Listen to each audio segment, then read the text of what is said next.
Hi, my name is 𝗕𝘂𝘆𝗶 from 𝗕𝘂𝐵H Realty, and I am the Head of Growth for Australasia, Australia and New Zealand.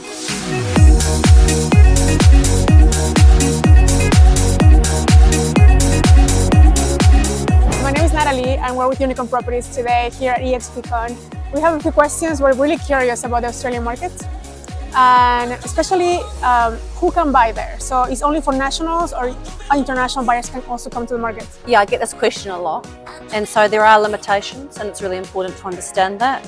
People can absolutely invest if they have permanent residency, so if they're living in Australia already, or if they wish to invest, then they are limited to new properties, new developments or off the plan, land, whether it be small land or big land, depending on whether they want to do, huge projects, or if they're willing to invest, $5 million or more, then, kind of a little bit of a pass there, isn't it? Okay. So then, with no restrictions to come in, but there may be guidelines that they need to follow. Yeah, they would also need to get special approval from the government in order to invest. Okay. And they would just look at those prerequisites that I just suggested and then decide whether you're going to get the tick of approval to invest in Australia. It is a fantastic market to invest in though.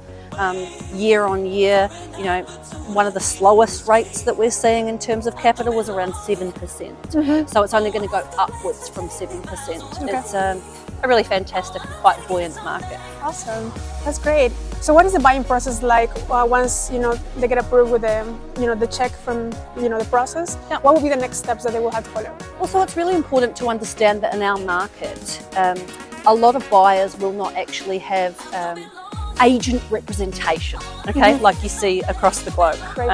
Unless, of course, they want that representation and they're willing to pay somebody for that help. So that's, I guess, number one. Then you would look at finding your property, securing that property. You would have to go through the listing agents of the agent who has listed the property in order to purchase it, unless, of course, you had your own buyer's agent.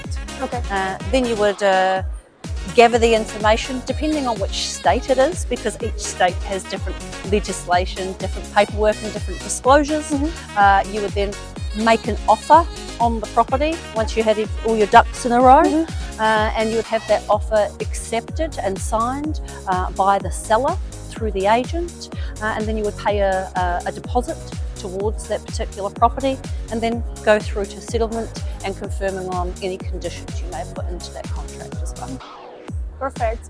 And then when they go through the process of selecting the house, will they have any financing from, if they're international buyers that come to Australia, will they have to bring cash or will they have to get any financing in the country? Yeah, look, they're going to have to find their own finance, whether that's in Australia or whether it's outside of Australia, and therein lies that special permission, from the government, because that helps to get, if there is money that needs to come from a different country, you've already got those special permissions in place from the government, so that's not going to send off any red alarms, if you will. Like avoiding money laundering and all these things. Exactly. And we never need to watch that across the globe. As we know, it's that's not going down. It's only increasing, and so is the legislation around it as well.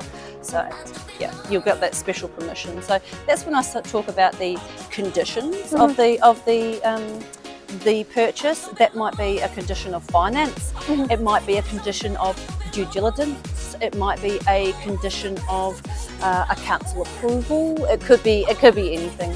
And I do advise that if it's somebody outside of Australia, they're not able to be there and be present, I highly advise that they sort their own buyer's advocate and pay them accordingly, so that they know that everything can be taken care of. So they can be represented besides the sellers? Yeah, so it works very, very different to what it does over here in America. So in America, the seller will pay like a 6%, and that will be split between the selling agent and the buying agent. That is completely illegal in Australia. You are not allowed to do it. Okay. Yeah, and as the seller, I wouldn't want to pay you to represent the buyer. Okay. So anyone who wants their own... No dual agency. Any buyer who wants their own representation needs to find and source their own buyer's advocate or real estate agent and pay them accordingly. Perfect. Of course, everybody needs to have legal representation. Okay. So everybody has to have a conveyancer or a solicitor to take them through that process. Perfect. So once they're, let's say, on the closing table, what is an average closing cost if there's a percentage that, I mean, it will vary by location probably, right, based on states, but what would be a closing cost percentage that they need to consider, that they need to bring to the table besides the actual price? So any extra costs is what you're asking? For closings. Any extra cost is only going to come down to basically your lawyer's fees. Any extra certifications or certificates that you want ordered for your own peace of mind through governing bodies or anything like that. So really, it's not going to be a huge percent. The biggest thing that you really need to look at when you are purchasing, okay, is stamp duty. Okay. Now this is a whole nother tax that is in place, and actually that tax is for both sellers and buyers. Okay, when you sell or purchase anything really. Property is a major one. So in the state of Victoria, it's quite high, around that sort of 19%.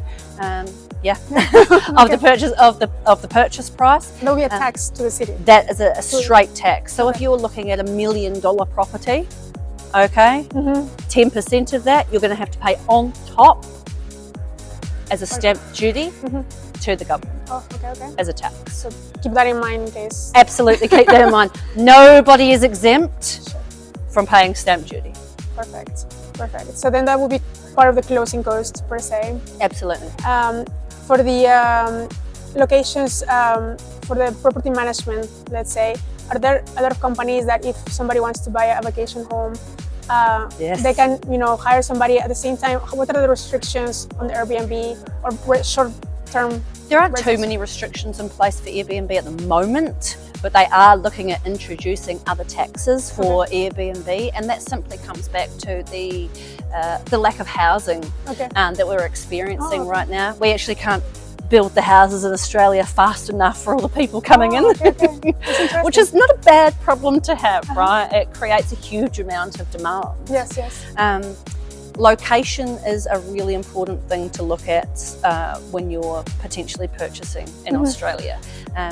Australia has so many beaches that you could actually visit a beach every single day for 29 years before you had to revisit another one.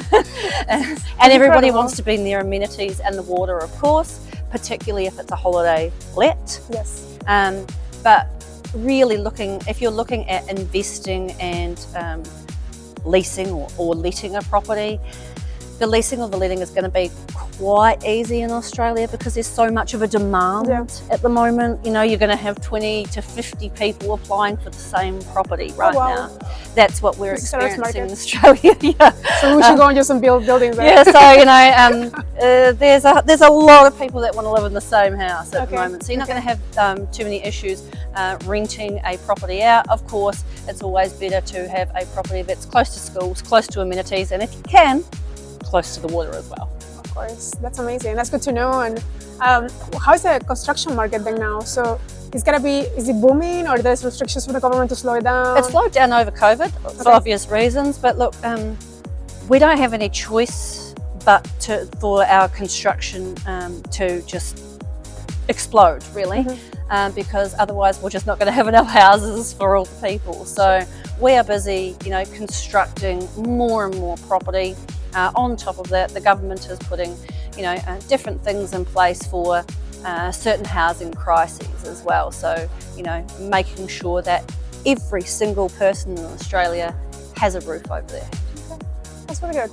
That's really good. So the market is growing, seller's market right now, encouraging more maybe construction companies to come in. Will the government be friendly to allow outside construction companies to come in and build, or is mostly a protected market? Look, it is a little bit of a protected market, and the legislation in Australia is vastly different to what it is across the globe, particularly when it comes to real estate and particularly when it comes to building.